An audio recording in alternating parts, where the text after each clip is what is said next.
Good evening, everybody. For those of you like Holly and I, we made it through. The day, clouds did not fall on our heads.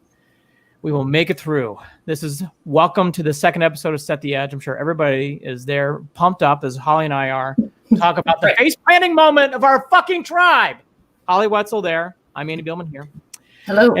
And tonight we're going to talk about the tribe, not just the tribe though, because we don't want to do too much on that. That's right. We're going to talk about women in sports, which is a very important topic. NFL ratings, which seems to be an ongoing discussion on Set the Edge. I can tell that's going to be a theme. We'll probably tap Howard Stern once or twice, probably some 80s movie topics. We like that kind of stuff. The Mark Cuban story was wonderful. We're going to get to that at the very end. And then I'm going to talk about how I am rooting for LeBron in the finals, and Holly hates that probably. But that's okay. But it'll be so much fun. Anyways, and everybody out there for watching, we appreciate it. And please send comments when ready. Holly, we're going to lead off, though, as I said off air, and I'm going to say it on air. That was a face plant, losing teeth, fucking awful loss to those goddamn Yankees. And I live in Connecticut, and I respect the Yankees. It's not about not respecting. Or I like cheering with other guys who don't cheer for the same team or women. I like that. It's not about that.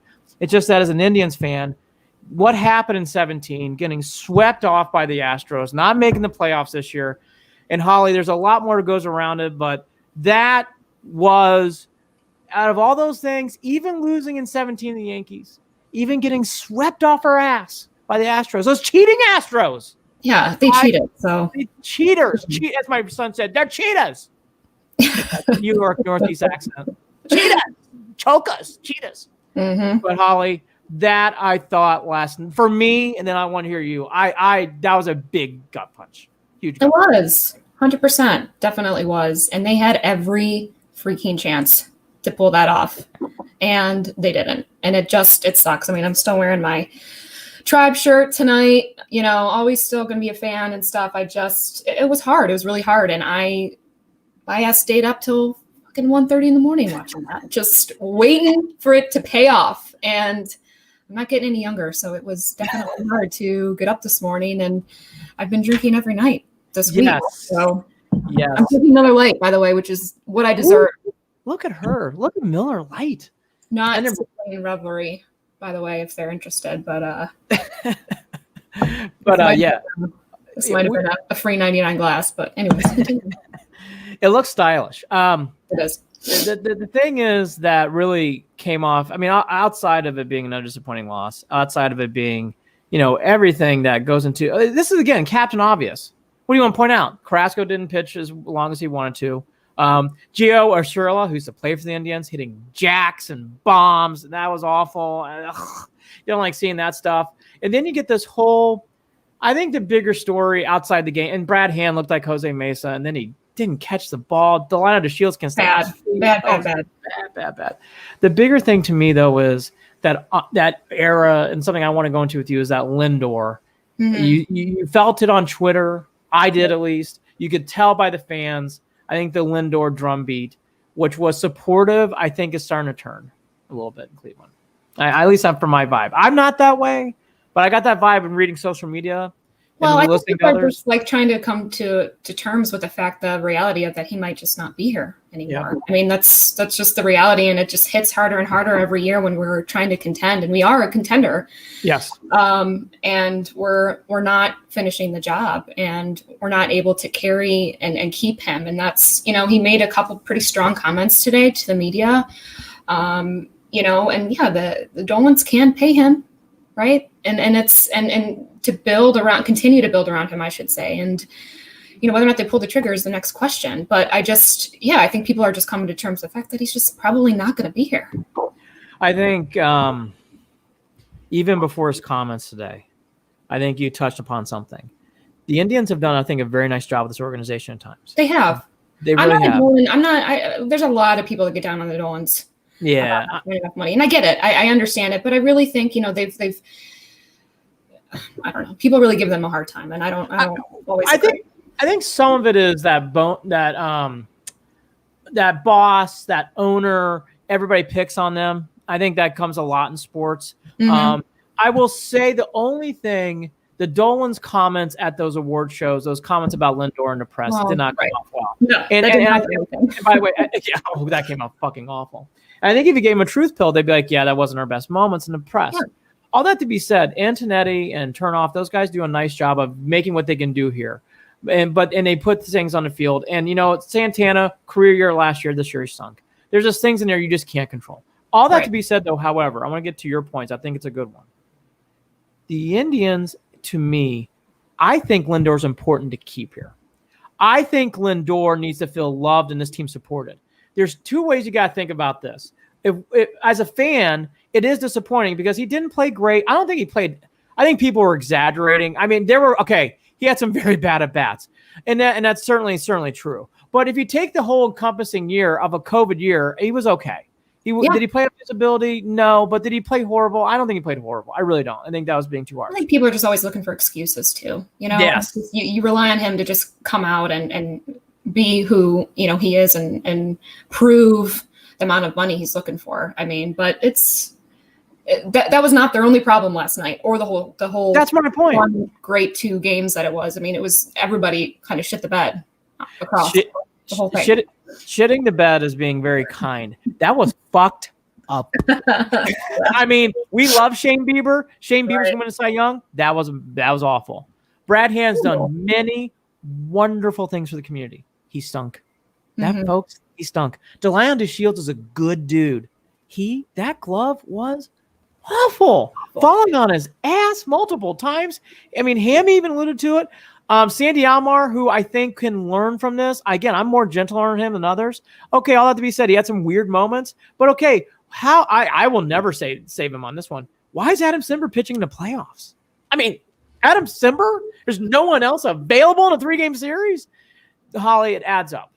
It does. All these things add up. But going back to Lindor, I think it's important to keep him, and here's why. I think, A, he's very likable. B, he's marketable. C, he's actually a good player. And he defended Cleveland. Now, today was a different example. And I don't think he bashed Cleveland, really. But I think he loves and really wants to win in Cleveland. And I just think that's important. I agree with what you kind of alluded to. I don't want to put your words in your mouth, but alluding to. The Indians doing things to keep Lindor in Cleveland, I think, would be a good thing. I would not give up on this guy. I just wouldn't. Right, exactly. And the Indians, too. I mean, thank God the Cavs won in 16. But, oh, my God, right. I mean, the Indians have just always been right. I mean, for not always, but recently have been right there to finish the job. It's so frustrating. And I think that's where a lot of it just comes from. It's just fans are frustrated. We're always just almost there. We're right hanging in there and we can't finish the job. I mean, I don't know what else to add. There's no doubt this is a Browns town, but I've always alluded to, because of the Indians' prices, because baseball tickets are just not as expensive. And the one thing that Progressive Field has really done nicely is they made it into a cool. It's obviously baseball's a family game. I mean, I could take my kids, and you're not gonna. It's so affordable to go to an Indians game now. It really is. The district ticket. I mean, which I really do think. I think Frankie touched on this too about wishing that the fans were there and stuff. And because of course the players are going to play off of that. But they do. The Indians make it as affordable as possible for families to go. You can actually bring a lot of food and drinks into the game with you too. Yes. So they're trying on a lot of different fronts, but right, I agree. Frankie is such a way to really continue to build. I just think people, I've learned this in not just sports, but in business. You don't want to just throw guys like this away. You may not get guys like this back. It's not easy just to bring guys in. It's not easy just to rely on that. Right. I think too much and too often in business and sports, people want to give up on talented people just because they have a bad moment or they had a bad series. And I think that's the case here with Lindor. I just think in this, I just can't repeat this enough. It's important not to give up on a guy who's going to be very sought after, not cheap. No one's stupid, not cheap. Mm-hmm. But at the same time, Holly, he can do a lot for the city. I would give this guy a chance. That's all I'm going to say. To the bigger overall aspect here with the Indians, the Indians, because it's affordable, because it's baseball, and because I think there's a lot of Browns are the Browns. It's really, really passionate. The Indians are the same way too, but it's not as much in your face. The Indians are definitely not as loud, but the love is deep. And I mean, as you said last night, to have fans actually sneak into Progressive Field and get arrested just tells you the spectrum. The camera right there. The guy that was fantastic. Oh my God. And the guy with the drum was, I mean, even if it was just a guy with the drum. By the way, I love everybody does that stuff. I love it. You'll never see me there. I love it. Agreed. I mean, there was a couple guys kind of hanging out and circling around him, and I don't know who that guy was because it wasn't John Adams, so it wasn't. I don't. That's not John Adams. But hey, he tried. I will watch because I'm a baseball fan. I admit today has not been the day. I've not watched anything. Are you going to keep watching the playoffs? Baseball?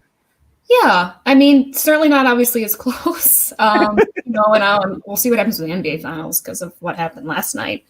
He got their asses smacked. Not a good night for the Heat. No. So, but yeah, playoff. Look, I'm happy to have sports back on the dial. I'm glad that there's just, I think the other day there was like 20 hours worth of live sports on, which is awesome. So, we went without it for a long time. So yeah, I'm definitely going to try. There's also, this is the best time of year for TV, I think, obviously too. And the fall's great. Yeah. So, yeah, definitely. I'll still check it out. Not as close, but yeah. Last thought on the Indians, and I'm good if you're good. I just hope to, and this is kind of in the background, I hope Francona's doing okay. I do think this is something that's going to have to, obviously, when the time's right, he'll probably do his thing, whether that's in January. I don't think it's going to be anytime soon. Obviously, he's still recovering. It's not the big story today, nor it should be. It should be on the field. But Francona is a huge figure. I think he means a lot to this city. And I don't think it made a difference in the series. I know people disagree. I just don't. Shane Bieber stunk. We love him. He stunk. You can't change anything about that. And I just think Francona means a lot. And I think that's going to play a lot here. I would just warn fans. You can read in between the tea leaves. It's not just me saying this. You can hear it and see it. I think the Indians are going to change. Even though just what I said about Frankie, I don't see Frankie being here next year. I just don't. I hope I'm wrong. And I think there's a rebuild. Not a big one, but a slight rebuild coming, which is going to be tough. I know. Chug that fucking beer, girl. Yeah, it's going to be I can see it. I hope I'm wrong. I can see it. No, all right. So that's the tribe. We'll try again next year. And I hate to say it. I'll wrap it up with this. You can throw Brad Hand's ninth inning into Jose Mesa territory and blowing the fucking game against the Cubs in Game 7, and fucking on and on and on and on. When Chapman came out last night, I was like, no, please no. I mean, it's funny. It always revives in me because I can't stand the Red Sox as I live in Connecticut. I might do a film about how much I don't think the Indians and Yankees rivalry is a big deal. Just saying. I might do something. Just don't like them. Don't like them. Something I do like though, the Browns winning, yes, but more importantly in sports, we had the first time in NFL history 2 female coaches on opposite sidelines and a female official. That's right. The Washington coaching intern was Jennifer King, the Browns chief of staff, Callie Brownson, who got a lot of press in the offseason, as she well deserved, and Sarah Thomas, who's been around for a while. I've seen her in multiple games. Big story there, Holly. And I think I'll let you tee it up. I think the bigger story here, those two, is the impact that is on this topic of women in sports, which I kind of want you to tee up on. And obviously this moment, the wins and losses is what everybody talks about, and I get that. But this is a bigger story, and this was a great thing on Sunday. Yeah, I'm surprised actually didn't get more traction for what it was.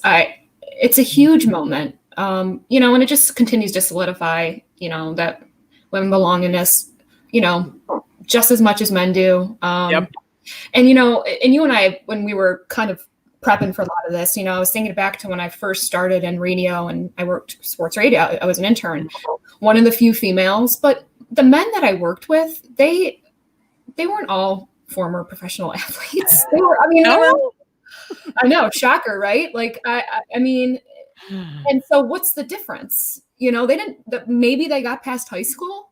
And it's no different than a female doing that. And actually, I wanted to I did a little bit more research when I was thinking about this, and a couple fun facts for you. First of all, there are no women leading teams in the NFL, NHL, NBA, MLB, or the MLS right now. Wow. Which is pretty wild. Mm-hmm. And there's 0 women running the front offices in any of the North American professional leagues.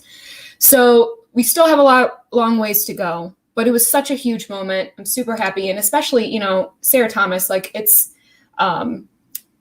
officiating football games is such a thankless and challenging task. Great and individual, really, across any sport, professional or not. And they're definitely evaluated on a weekly basis. They are heavily scrutinized, obviously. So they're under just as much pressure. So special shout out also to Sarah Thomas, because I just think that she is such a badass and she has to put up with so much shit to get where she does. So yes, she does. And you well said. I mean, not to go down that rabbit hole, but referees, I want to do a podcast with you. Not today. I'm tired of fans and players and coaches blaming referees. Anyways, that's for another day. I completely agree. And something else that really occurred to me, I was talking about this with Holly. When I got started at ESPN in 2002, right out of the University of Toledo. And my first boss was Julie Mariosh. And my second boss was Maura Mand, who just recently passed. It was a bigger story in the news. If people want to Google, Maura Mand ran the ESPY Awards forever. And she was my, when I was over in studio, I transferred over to the ESPYs and did that for years. And she really taught me a lot. After that, I worked with Ann Powell, who was a great person. I learned a lot from all three. My first 10 years at ESPN, that's who raised me into the person I am today. And to what Holly's saying, I know this is going to shock people. I did not play varsity sports. In fact, I know, shocker. I know, I made her choke. But I was 15. I remember. I mean, this whole time I thought you did. So weird, strange. So oh my God, thank you. Holly, I love Holly already.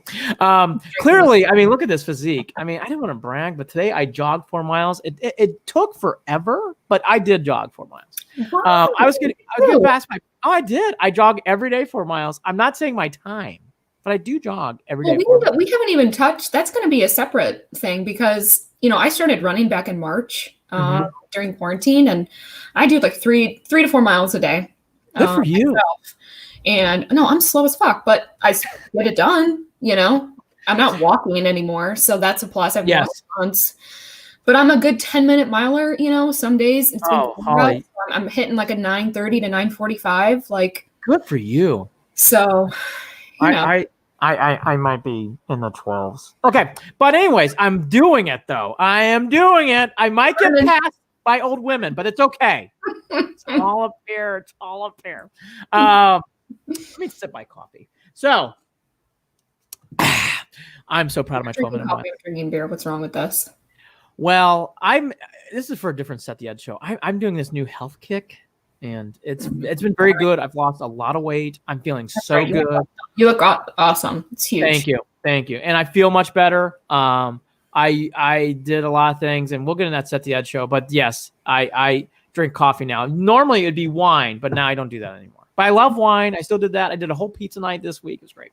Definitely jumped off the edge this week after the Indians lost. No, I did not give up alcohol. That wasn't happening. So it's just I fit everything else in. I'm a big bourbon fan, so you know. Yeah, it's been as Holly knows, there's a lot of shit going. I've been very by the way, quick, we're gonna get back to some women's sports. Quick shout out to Jackson Billman, who got the honor student of the month. I know. I have so much shit going on in my career, my work life, that I swung by, and he goes, I won. And I was so proud of him. I'm going to post it later after the show. I'm so proud of Jackson Billman. Mm-hmm. I was such a proud dad. Good. As I swung by and dropped off kids at baseball, took for people don't have kids too. I did the grocery store thing, and my kid comes out, is I'm divorced. So I'd pick up my kids, run around, do all that stuff. And my one kid comes out, and he's got 2 different shoes on.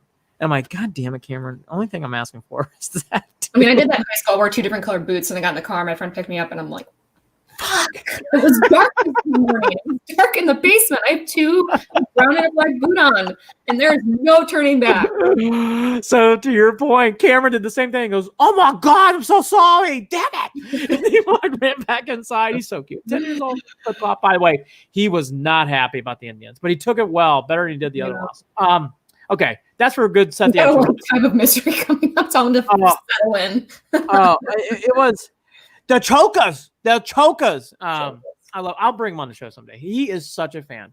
But he actually was very good. And we live in Connecticut. And he was like, I don't want to go to school today. I don't want to hear from Yankee fans. I'm just so tired. I just want to watch Notre Dame football and the Browns. I'm like, I know. It's going to be good, son. We're big. I have a Purdue flag. I know. We're big Purdue fans too, but we love Notre Dame football. And the Browns, of course. We'll get to that at the end of the show too. Women in sports, though. To what Holly's alluding to, there's a long ways to go. But I'll take the positive half first, and we'll get into the other half. But there's definitely barriers being broken. The one topic I want to get to within the circle is Becky Hammond. I'm a big fan of her. I liked how she was very, she did some unpopular things, and it's very debatable what's right or wrong. But she decided to play in Russia at a time when it's very heated about why she's doing that. She took a lot of chances. And then she came back, and she's been an assistant coach now for Popovich and the Spurs for 6 years. She's been there since 14. Time flies. I had no idea she under him for that long. Crazy. Yeah. And as I mentioned to Holly, and I'm going to say it now, if you have a coach that's been groomed by Popovich, multiple championships, is a GM, runs the team, runs the coach. I'm not just saying the Pacers have been sniffing Becky is the rumor. It's a rumor. We don't know if it's true or not. If I were the Pacers, I would hire her. Not just because of anything else. I think she can win games. What Holly's alluding to. I think she can win big time in the NBA. I would give it a chance. I really, really would. And anyways. What are you going to lose? I just think. I mean. Right.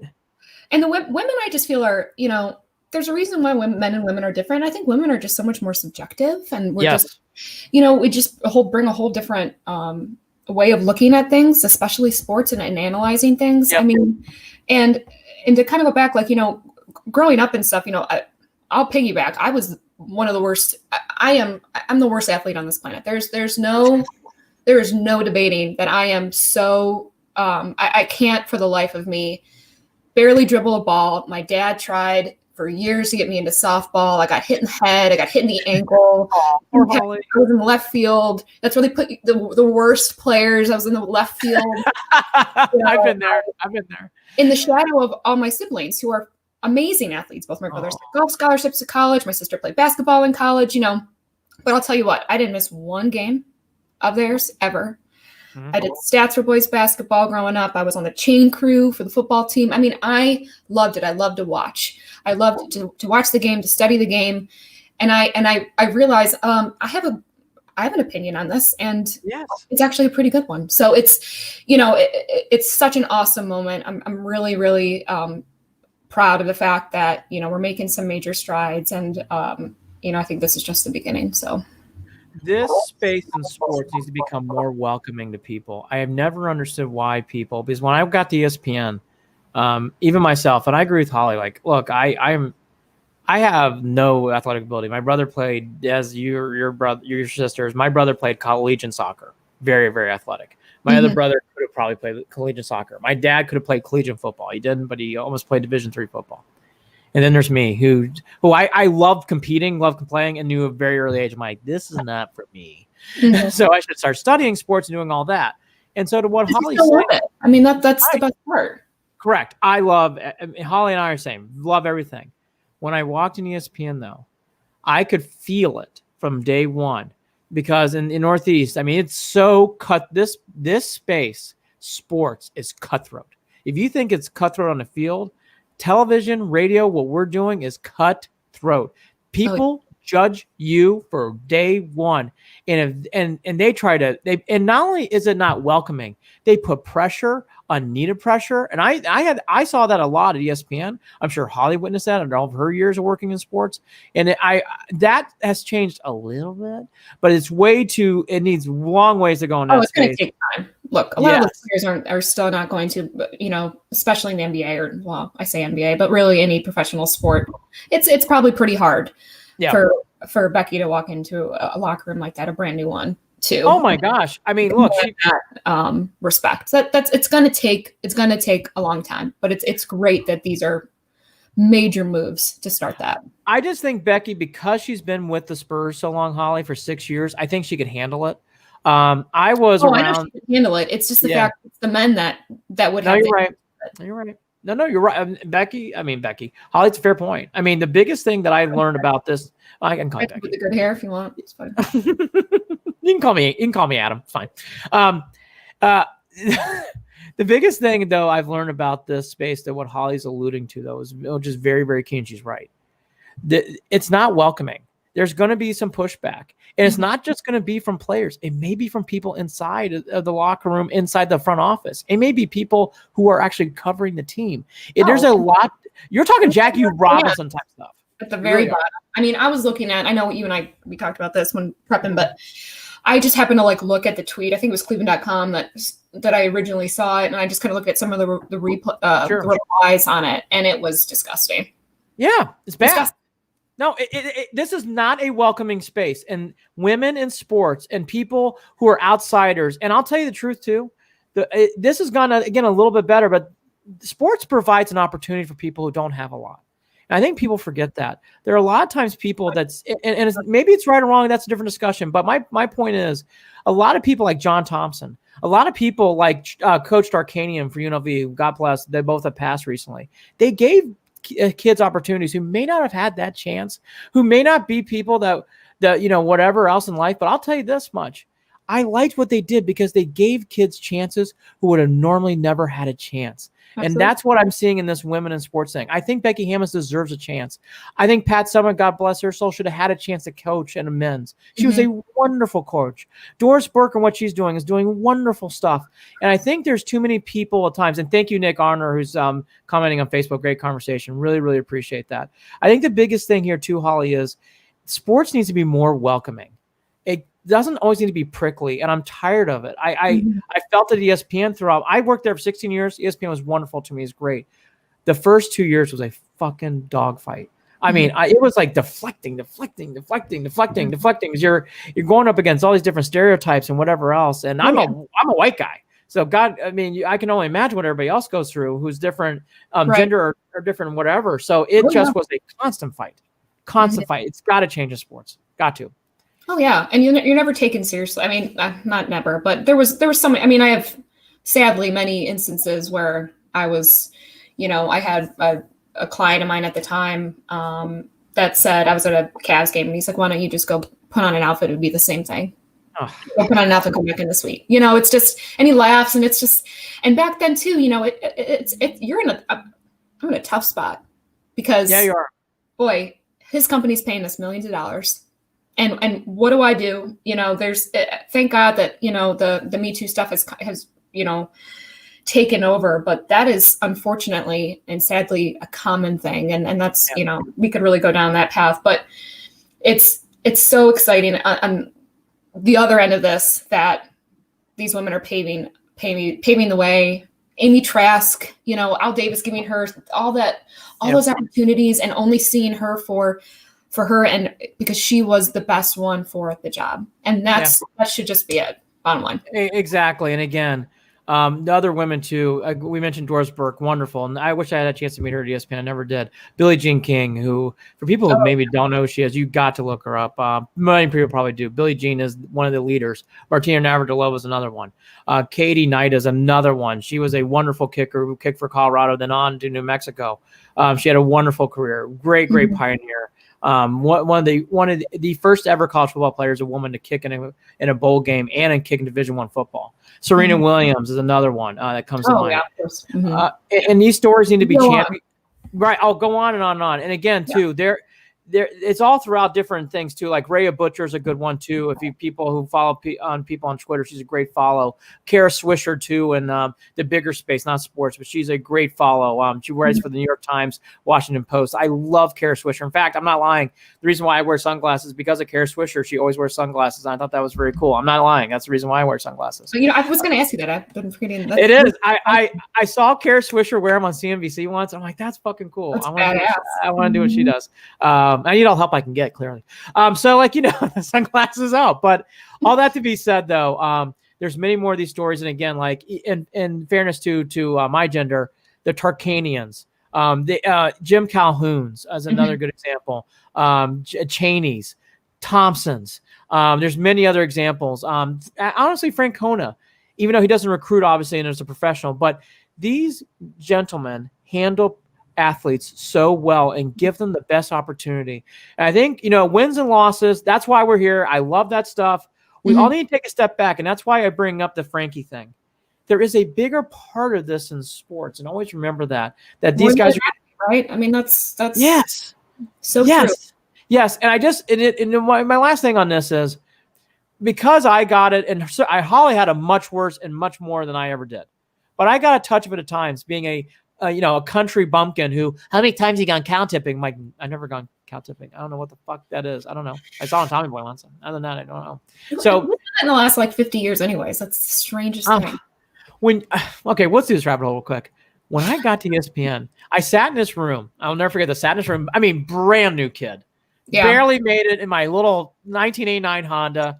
I literally, the car broke down as I got into Connecticut. It leaked oil all the way in from Connecticut, all the way. It was a disaster. Leaked. Anyway, that's another story. So anyways, my car died. I had to walk to work in the rain. It was fucking awful. So anyways, it was like, I lived in a Motel 6. It was, oh my God. Oh, it was. Well, you do anything to make it, right? I mean, that's my point. Like people go like, well, how much cash do you have on you? I'm like, well, I just bartended in Toledo, so I got $300. I told the front desk, I'm like, I'm going to stay here for a week. They go, it's $400. I'm like, I'm going to give you $250 in cash. And they go, sold. I'm like, thank you. I guess I'm not getting. That just goes to prove too that look, that's one thing about this industry. You love it. You love what you do, and you'll do anything to try and make it happen. And I mean, I was working 4 jobs out of college trying to make it. I worked at a photography studio. I was framing shit. I don't know how to frame photos. I was substitute teaching. It was terrible. Shout out to teachers, because I fucking hated it for the short time that I did it. So yes. I sold pools. I had a doctor. It was one of the. I was the worst. Okay, let's do the story. So I sat down with this 2-family. Kid was not having one of his best days. I sat there on my calculator, going, so it's going to calculate. And how you don't get the right price on something? It's odds. It says here it's going to cost $300,000. Well, that's not true. So I got to keep calculating. It's now it says it's $30 million. Oh, you know what? I'll never forget this. The woman starts teaming. I'm like, you know what? I wouldn't get a pool. I've been working here now 2 months. These things are fucking pits. Just do it. Just don't do it. Just, you know what? You're right. I'm like, you're welcome. Way to go. And I told the guy who ran the place a week later, I think it's a good time to tell you. I don't think it's for me. Take care. I'll be on my way. I know. It was a nightmare. So that's awesome. Oh, God, that was one of my. We did what we could to get to where. Yeah, we did. Especially in this, and so, awesome moment. Yes, and it's great to see this. And for people out there who are in this, don't be afraid. You're going to get pushback. That's part of it. Mm-hmm. Get in there, keep your head in there, and keep straight. And for people who are in this space, like Holly and I are, and others, be welcoming. Don't be so fucking tough. You remember you're the other side of this at times. I just think that goes without saying. And that's why the Sarah Thomases, Callie's, the other woman from Washington is good stuff. Need to see more of that in sports. And hopefully we will. And by the way, last topic on all this, and we get the NFL ratings. Something that I noticed a lot, and I actually had to do a lot. I did not work on it, but I did stuff for the 99ers. I did a lot of stuff, too, for Abby Wambach. I did produce that film, and I produced a couple other things. So I was around the women's national team. Yeah. I just want to say the coolest thing I liked in the last 20 years, and I'm a huge fan of them, I am into the women's U.S. national team. And when they play, I'm into it, and I want them to fucking win. I like when people cheer against us. I love the whole thing. And that says a lot. 100%. Mm-hmm. Yes. And for people who haven't gone, go. There are girls, little girls everywhere. And it's wonderful to see. And their ages from 8 to 18. And they're all loving it. And they're all trying to get in there. And there's it's just a wonderful, for people who have never gone, take the time, pay the money, watch the women's U.S. national team. It's worth every dime. Every Every dime. I'm not just saying that. It really is. And it says a lot. The positive of this whole thing, and on that team by far is the U.S. national soccer team. The women's, not the men. Oh, yeah. It's not Men didn't even the last close. round, right? I don't follow soccer all that close, but I know the men didn't fucking make it. So. To tell you how bad it is, couldn't tell you. And I like soccer. I do. My brother follows it religiously. He's a huge Columbus Crew fan. Huge Columbus Crew fan. And I don't even know many of the key guys anymore on the team. That's sad. I really don't. I can name you some of the women, though, but could not name the men. Yeah. The NFL ratings have been getting a tick better, Holly. Nothing substantial, just a tick better. Last week's SNF ratings were a little bit higher. So 2 topics here I want to get into first. One, is this the election effect? Because that's something I saw brought up in a couple articles, and 2016 was the last time I saw this. That was an election year.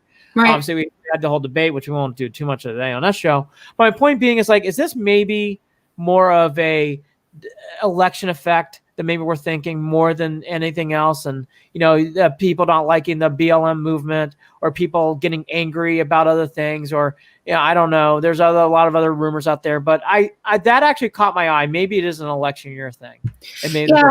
We touched on this a little bit last week, and certain states and where those ratings are at their swing states, and sure. So I definitely think the election has a huge part to do with this. Obviously, the protesting and stuff does too. There are a lot of the older generation is not watching. I think they called it more like fair weather, aren't watching. Maybe more the diehards are.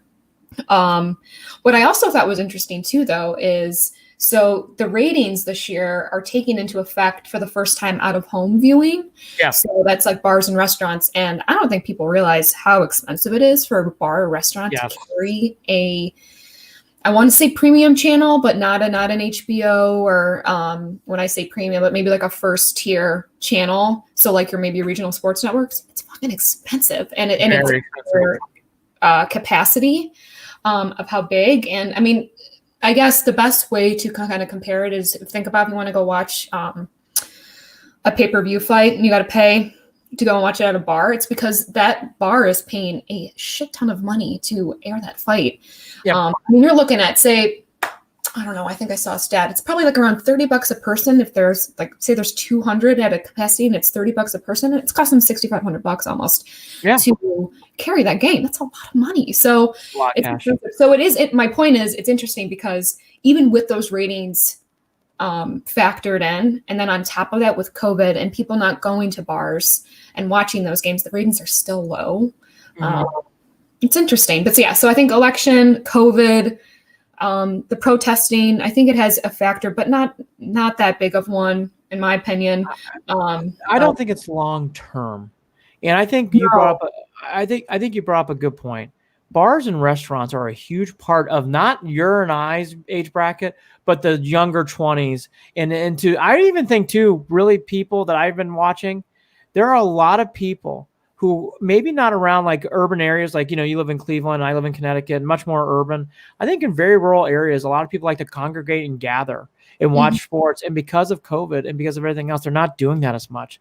I think that's also hitting a downslide. I do think this is a slight bump in the road. I will say, and again, this is for a different show, the NBA and the MLB ones, I'm interested to see in years to come. That I'm more fascinated to see if they bounce back, especially those two. NFL, I hate saying it, and not I hate saying it, it's just true. It's a rubber ball. They'll be back. I guarantee you. And by the way, they'll be back before the year's out. Once it gets cold, okay, here's my other one. Actually, I'll make a bet on Set the Edge.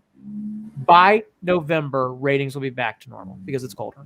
Guarantee it. It's been a much warmer fall. I know it's been warmer in Cleveland. It's been today in Connecticut it was like 75. Beautiful. Oh, it's freezing here and rainy. It's gross.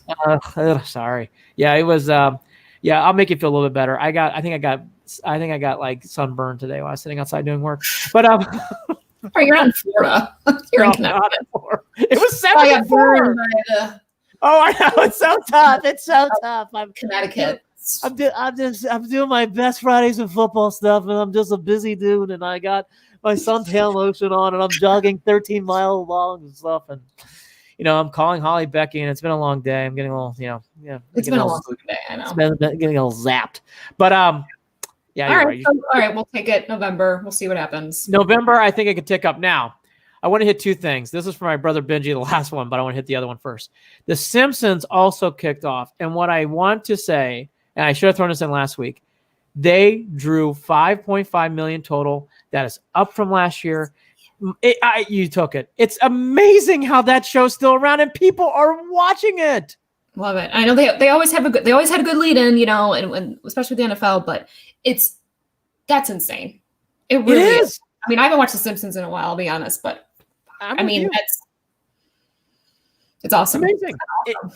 It is incredible for an animation show. Yeah. Animation show. That long too with especially in our culture now, where like everybody's attention spans are fucking minute. So for it to continue that for that long is pretty awesome. It's amazing. The Simpsons are an American staple. They should be mentioned more. Anytime I mention all these different shows in historical sense, the Simpsons are there, folks. The Simpsons are only there. They're very, very strong.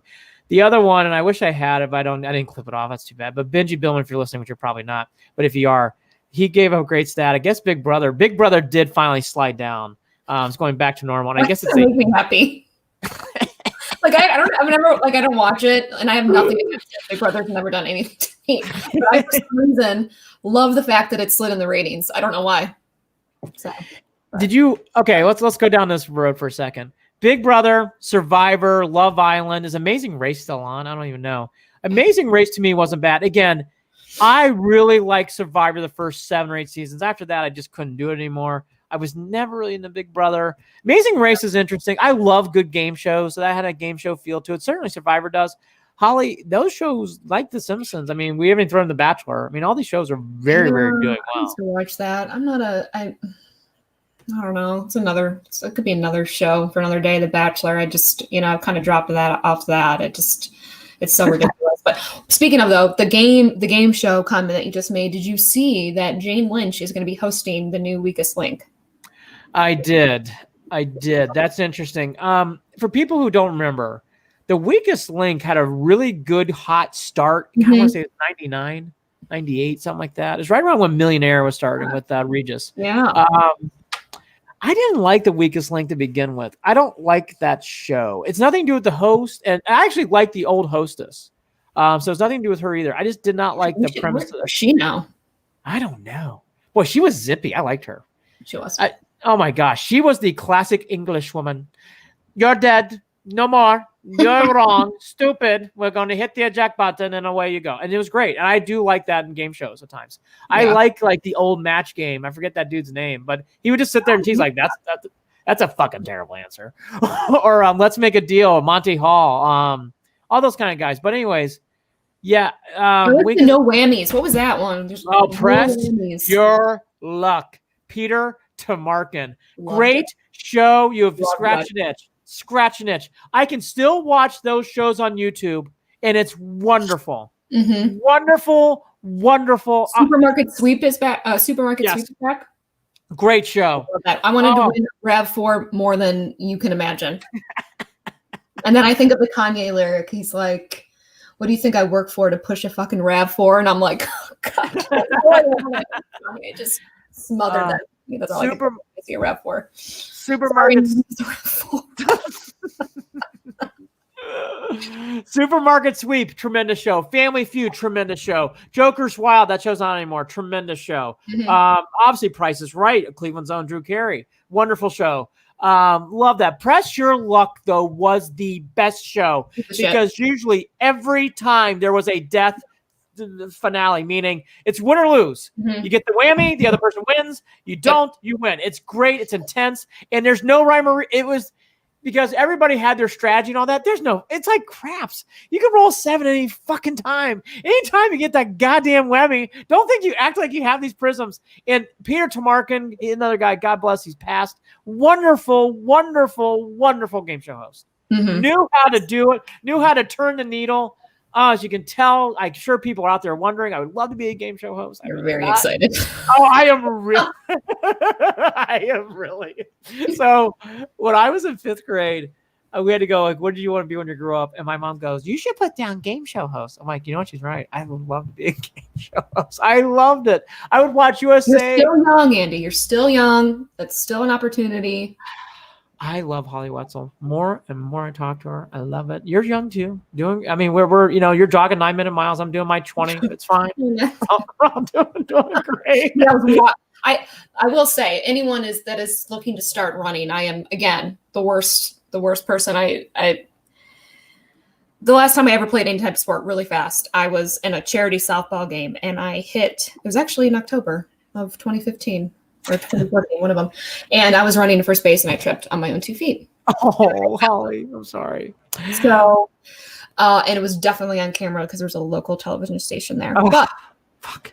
For running though, for people that want to run though, I started out super slow. I was running 2 minutes, walking 2 minutes. Good. And then I went to 1 minute on, 1 minute off. And then I went a mile, and I walked half a mile. Then I ran back. And so and then out of nowhere, then I'm like, I just started running. And I'm like, wait, I can do this. It's all about your pace and everything. So, hey, future runners, future game show hosts, future, I don't know, beer drinkers, start slow. Yes. Baby steps. And I will say the same thing about dieting too. I've been doing this for 4 years, and it took a long time to get to where I was.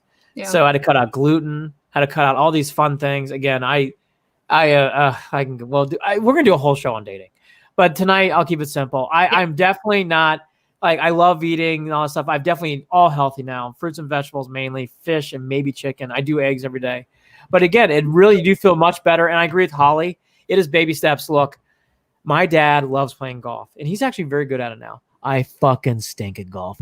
There's nothing worse for a guy my age and go, do you want to play golf, Billman? You know what? How about poker?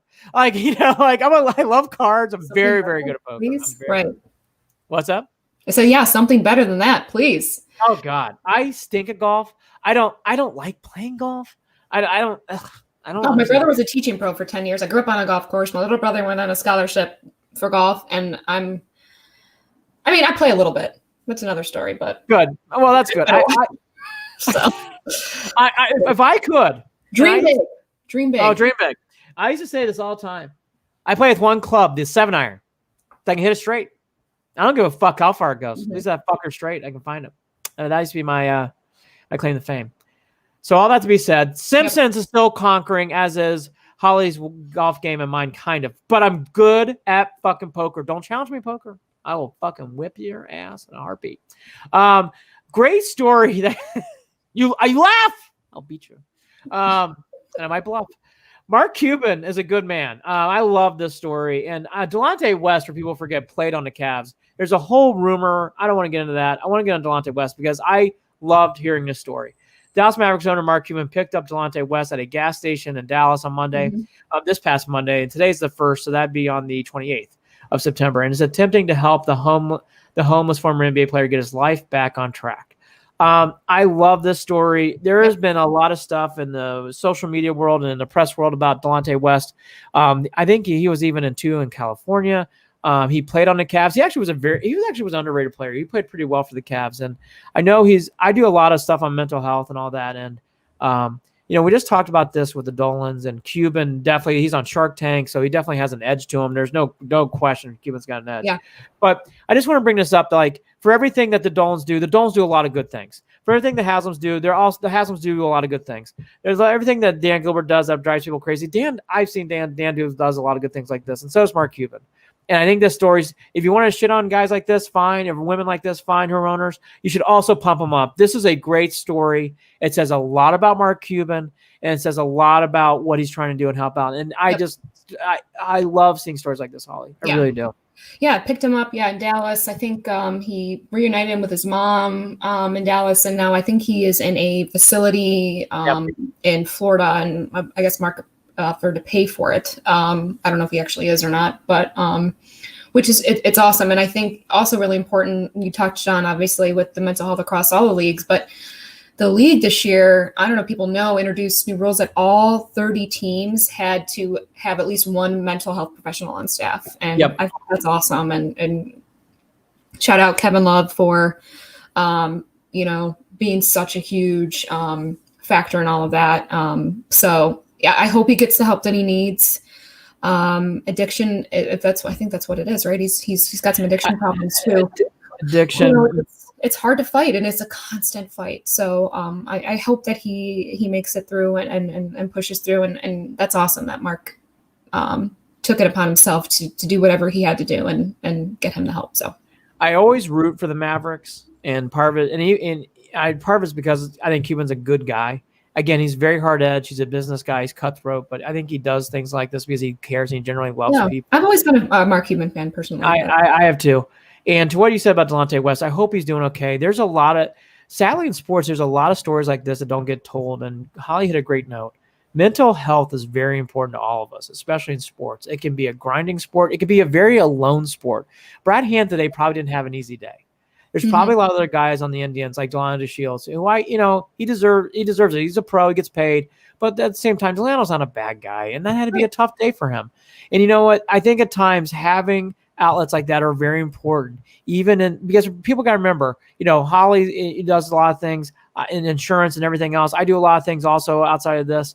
And there's nothing more harsh when someone steps on you and tells you, hey, you're doing a shitty job. Or, hey, you kind of fucked up here. Or, hey, something happens bad. So to keep it in perspective, that's part of being a pro in sports. I'm not saying that. But what I'm saying is having mental health experts there, having a mental health instructor, whatever the proper term is very good and needed more. And there's nothing embarrassing about it. And we all need to do it. Like exercising, brushing teeth, and running.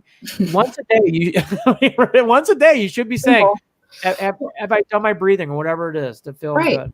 And we're lucky now that we live at a time where it's accepted. I mean, I've had conversation, mental health runs in my family, and we've talked about it. And back in many moons ago, it wasn't acceptable. It was get over it, and so thank God we live in a time where, everyone is, well, not everyone, most people are understanding of that. And that's a big deal. And so for the league, I think that's so neat that they're required to have a mental health professional on staff is so important, especially in a lot of these leagues and especially the NFL with just all the shit that they go through. We're right. Holly brought up a great example. When you start off jogging, you start off eating stuff. It isn't like, look, it's not all Biggest Loser stuff where you just hit a switch and 2 months later, and it takes time. It's a slow build. It's not going to be easy. And the same thing is true with mental health. Like a lot of people, I'll be honest with myself, I didn't really understand mental health until recently. And because you know why? We don't teach it. We don't talk about it. Right. And especially for people who are all different backgrounds. I mean, look, let's be fair. We live in areas where there's probably more accepted and talked about. I think if you're in the middle of nowhere in Utah, I don't know if it's going to be accepted as much, to be honest with you. So to have the opportunities and have people like that, I think is just growing. And again, we just talked about welcoming in sports for women, welcoming for people who are diverse, welcome people who don't have these opportunities. It's the same in sports. It's people sometimes forget you're 22, 23 most times. You only play in the leagues for most of these leagues. Holly knows this, but people don't. Usually 2 years, maybe 3. Most days it's a turnstile. And usually does not last longer. So to have people in there who can not only guide you financially and guide you athletically, but also guide you mentally is very, very important. Yes. And I think it's a very, very good thing. And we need to see more of it. All right. Now I'm going to do my ode to LeBron. The Heat. Oh boy. Yeah, you grab that beer. Yeah, chug it, girl. There you go. Sip it down. I am not a Lakers fan. I don't like the Lakers, but I do root for LeBron. And I'm glad to see him doing well. The Heat don't look like it's going to be going well. Jimmy Butler and those guys and Spoelstra and Riley doesn't look like it's going to be as fun. Long series, only game 1. But I do like to say I've not felt it as much. I think probably because of all the plethora, that's our new term, plethora sports. But Three Amigos, by the way, wonderful film. Is it a plethora? For people who remember that film, great line. Underrated film. My kids love that film. Anyways, I like seeing that LBJ's doing well. Again, I'm not a Lakers fan by far. I'm all in Cavs, blah, blah, blah. But I'm glad to see that. I'm glad to see he's doing well, right? Right, Holly? It's great. Oh, yeah, of course. Like, I don't wish him ill by any means. He's one of the greatest players to ever play the game. And he was insane last night. I mean, it's just, it's remarkable. And I loved every second of him on the Cavs and everything he did for the Cavs. It's just, he's not here anymore. And I'm bitter. So I'm not rooting for him. I like the underdog. And is the Heat the underdog though? Is that really the underdog? Anyone's an underdog against LeBron. I guess. I do like seeing LeBron doing well. I guess I'll be more soft. What is it, 17 years now in the league? Yes, 2003. So yeah, that's amazing. He's had an unbelievable career to say the least, and that's Captain Obvious. We'll have to see that he puts up a fight. Real quickly, thank you for everybody turned in. Scott Nee, we appreciate your note from Arizona. We're glad we got you through your grind of your day. Nick Onyer, I probably mispronounced your name, and Rico Yossi, I'm probably mispronouncing that. We appreciate all these comments and more and the feedback. Set the edges on Cleveland. It's just the beginning. So keep it just the beginning, everybody. Come on. Just the beginning. We're gonna do more and more and more stuff. It's gonna be so much fun. And we love doing the show. So real quickly, Holly, the Indians face planting, tough. We'll survive. We'll move on. We haven't touched upon this. I wouldn't call this. I think people have overrated this a touch. I think this is a good tester for the Browns. I don't know if it's a big game. It's a tester. It's interesting to see where the Browns are. It is. I'm reserved. First time, maybe 3-1 since 2001, right? Isn't that what the? Oh my God! Oh my God! I just hope they do well. I did not see that Kareem Hunt's still not practicing. I know. How about the fire and ice today? Did you hear that? The fire and ice today? I missed it. What happened? Fire and ice. Chubb and Hunt, they're calling themselves Fire and Ice. I think that's one of the Fire and Ice, but it's Chubb doesn't say anything in the huddle. I fucking love it. I love it. The Chubb and Hunt machine Fire is and picking Ice. up steam. Yes, and I'm here for it. I'm here for Fire and Ice too. I would love to see a victory. Cleveland and beyond will break down that more tomorrow, and we'll probably break it down on this show too. We did not get into our Stern stuff, but shout out to Howard Stern. He did a lot for my life and my media career. We'll talk about that more probably next week. Yes, well, a lot more stuff there. And then again, I will end on a Stern note. I'm ready. He loves Peloton. He's a big Peloton guy, and he was talking. Really?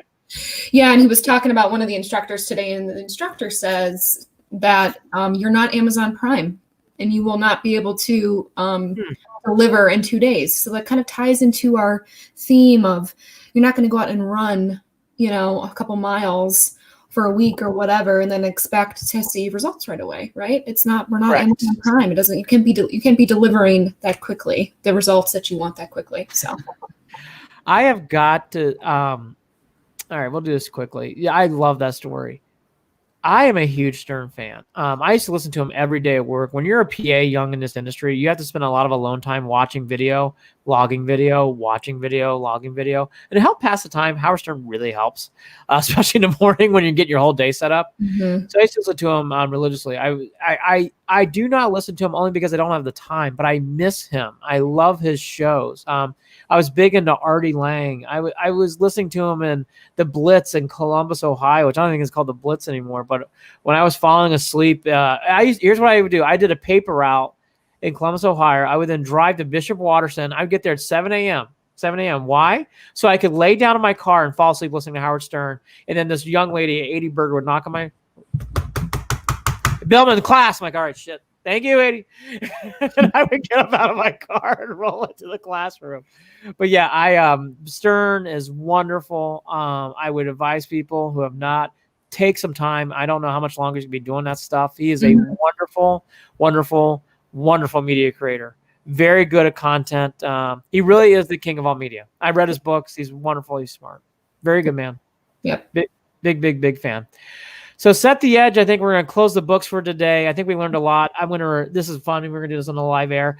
Don't click off the link, Holly, because when you do, you go away and then I look odd on TV. So don't click off the link. I'll end the broadcast and you can click off. I know she likes clicking off quickly. Don't click off. No, last time he clicked off and I look weird. God. Well, and I need all the help I can get. I'm learning too. I'm not Prime, Andy. All right. I want to be Prime. I'm not. 45 seconds left. Here's some quick thoughts. If you love gambling, I would take the Alabama line 17.5. If you like gambling too, I would take the Florida Gators 17.5 and take the Texas Longhorns at 12. I would stay away from all the NFL. I thought all those games were tougher to pick this week. Holly Wetzel, last thoughts. Are you going to miss the Tribe? I am. I am too. I can't wait to go to a game next year. I know. And for people who have not been recently, I'm telling you, Progressive, I do a lot of these tours in baseball, and they all have their, I'm not saying one or bad or whatever. Progressive has a youthful, fun vibe where for people who don't even like, I'm not the hugest sports fan, you will enjoy a Cleveland Indians game. I'm telling you. Yeah. You will enjoy it. It's a very, very, very fun time, and it stinks. And I guess my final thought is this. I was angry last night on Twitter. I think I had a right to be. It was angry defeat. But I love the Tribe. I do. I love them. That's right. I love them. That's right. Yeah, I wore my C today. I got mocked by Yankees fans jogging. It's fine. I mock at them. If I could run faster, I'd catch up to Hey, at them. least you're running. That's right. We end on that. That's right. For Holly Wetzel there, I'm Andy Billman here. Have a great weekend, everybody. Go Browns. I will be cheering for LeBron. Holly won't. So that's okay. I'll cheer for both of us. Catch us next week on Wednesday for Set the Edge. Tomorrow for Cleveland and Beyond with Jared Watson and myself, and then following up on Sunday night or Monday morning. Have a great weekend, everybody. Bye, everybody.